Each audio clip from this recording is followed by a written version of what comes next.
Sierra লিওনের রাজধানী ফ্রিটাউনে শনিবারের সন্ধ্যা যেন একটু আলাদা রঙে রাঙানো।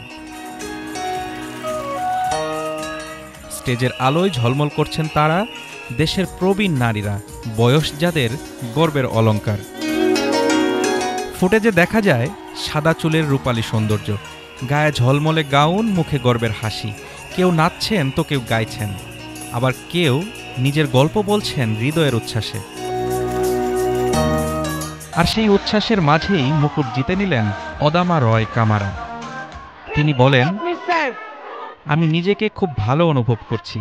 আজ আমার জীবনের সবচেয়ে সুখের দিন। আমার সম্প্রদায়ও আনন্দিত। আমি তাদের জন্যই এই জয় উৎসর্গ করছি। দোফায়ের সিইও বারি জানান, আমরা প্রতি বছর এই আয়োজন করি যেন সমাজ বুঝতে পারে বৃদ্ধ মানেই অবহেলা নয়, তারা আমাদের অনুপ্রেরণা।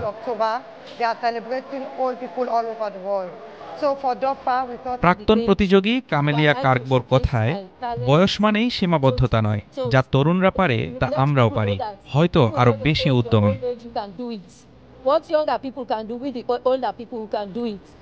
Miss old is gold Sierra Leone এক অনন্য মঞ্চ, যেখানে ৬০ পেরোনো নারীরা প্রমাণ করেন সৌন্দর্য শুধু ত্বকে নয়, যা থাকে হৃদয়ে, আত্মবিশ্বাসে আর জীবনের অভিজ্ঞতায়।